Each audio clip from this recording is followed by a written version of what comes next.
Halo semuanya, Assalamualaikum warahmatullahi wabarakatuh. Hari ini Ibu sedang di ruangan bimbingan dan konseling. Biasanya masih bisa ada Ananda yang datang berkunjung ke sini. Sekarang ruangan ini sepi, tidak ada siswa yang datang. Tapi sengaja Ibu dari sini.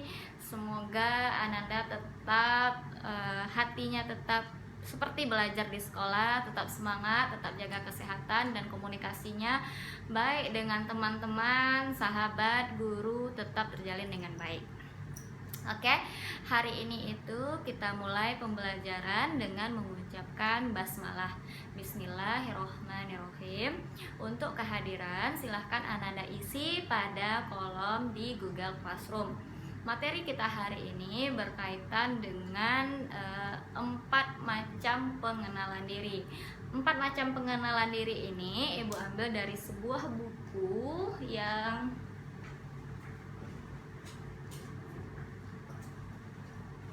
bukunya ini mungkin bagi Ananda di sekitar Bali ya. Tahu Jo Nan Ampe. Kenapa materi ini penting untuk kita bahas? Karena materi ini erat kaitannya dalam kehidupan kita sebagai warga yang notabene mayoritas adalah suku Minangkabau. Bagi Ananda Ibu yang bukan dari Minang, ini mungkin bisa jadi suatu tambahan wawasan. 4 macam pengenalan diri ini merupakan hal yang tidak bisa kita pungkiri, kita perlu memahaminya. Nah, di sini disebutkan bahwa yang pertama itu orang pintar yang tahu diri.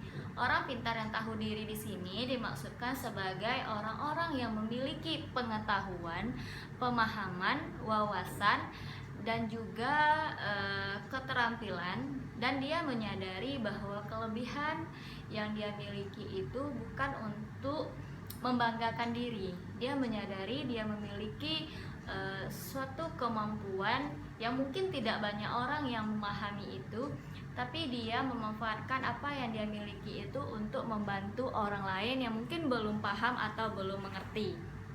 Selanjutnya, dalam istilah Minang, orang seperti ini diibaratkan seperti padi yang semakin berisi semakin merunduk. Selanjutnya ada istilah orang pintar yang tidak tahu diri. Orang pintar yang tidak tahu diri ini adalah orang-orang yang memiliki kelebihan tapi dia angkuh dengan kelebihannya itu. Dia pintar, dia memiliki pemahaman, dia memiliki kelebihan, dia pandai, tapi kepandaiannya itu digunakan untuk merendahkan orang lain, dan juga dia lebih sering bersikap sombong. Dalam pepatah Minang disebutkan orang seperti ini seperti kacang di abuih cie. Kebayangkan kalau seandainya kacang itu direbus satu, yang dianya aja yang sibuk sendiri. Nah, yang ketiga itu adalah orang bodoh yang tahu diri. Orang bodoh yang tahu diri di sini dimaksudkan sebagai orang yang memiliki ketidaktahuan terhadap suatu hal, namun dia berusaha untuk mencarinya. Dia tidak pernah berputus asa untuk terus mendapatkan ilmu pengetahuan. Nah, sebagai orang yang dalam proses belajar, Ibu yakin bahwa Ananda dihadapkan pada beberapa hal yang menuntut Ananda untuk memahami hal tersebut, karena pada dasarnya belajar itu adalah mendapatkan suatu pengetahuan baru. Nah, orang seperti ini disemangati oleh suatu pepatah yang mengatakan tuntutlah ilmu walaupun ke negeri Cina. Selanjutnya, yang keempat adalah orang bodoh yang tak tahu diri. Orang bodoh yang tak tahu diri di sini disebutkan sebagai orang yang tidak memiliki pemahaman, pengetahuan, tapi juga tidak mau mencari ilmu, tidak mau menambah wawasan. Dia hanya terkungkung dalam lingkaran ketidaktahuannya itu ketika disampaikan oleh orang pengetahuan baru, dan dia sudah merasa apa yang dia miliki itu sudah cukup dan tidak perlu lagi ditambah. Nah, kalau di sini disebutkan orang yang tidak tahu atau orang bodoh yang tidak tahu diri ini seperti orang yang tidak tahu di tali tigo sapilin. Tali tigo sapilin ini disebutkan tali adat, tali sara, dan tali undang.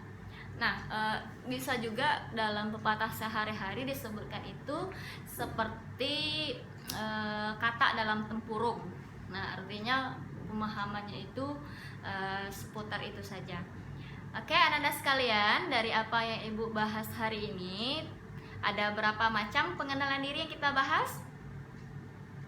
1, 2, 3, 4. Berarti ada 4 ya. Yang pertama itu adalah orang pintar yang tahu diri. Yang kedua, orang pintar yang tidak tahu diri. Oke. Yang ketiga adalah orang bodoh yang tahu diri. Dan yang keempat adalah orang bodoh yang tidak tahu diri. Oke, bagus semuanya. Silahkan disimak dengan baik. Oke, untuk refleksi atau sebagai catatan, Ananda sudah memahami materi ini dengan baik. Coba Ananda pikirkan dalam kehidupan sehari-hari itu apa contoh orang pintar yang tahu diri. Misalnya teman yang paham biologi mau membantu menjelaskan ketika ada teman yang tidak memahami. Terus atau contoh lain, orang yang memiliki kemampuan dalam bidang pintar memasak, dia tidak sungkan ketika ditanyai resep ini dan itu. Dan contoh-contoh lainnya, dan Ananda tulis contoh selain yang Ibu sebutkan sebelumnya. Selanjutnya untuk yang nomor 2, orang bodoh yang tidak tahu diri, apa pula orang pintar yang tidak tahu diri, apa pula contohnya, sampai ke 4 hal itu. Nah, jika ada hal yang ingin kita bahas lebih lanjut dan lebih mendetail, Ananda bisa tuliskan pada bagian yang nantinya Ibu sediakan di Google Classroom. Semoga materi hari ini bisa bermanfaat dan bisa dicermati dengan baik. Semoga kita selalu Allah berikan kesehatan, dan sampai jumpa di pembelajaran atau minggu berikutnya. Terima kasih atas perhatiannya. Mohon maaf apabila dalam penyampaian Ibu ada hal yang tidak dipahami. Sekian. Assalamualaikum warahmatullahi wabarakatuh.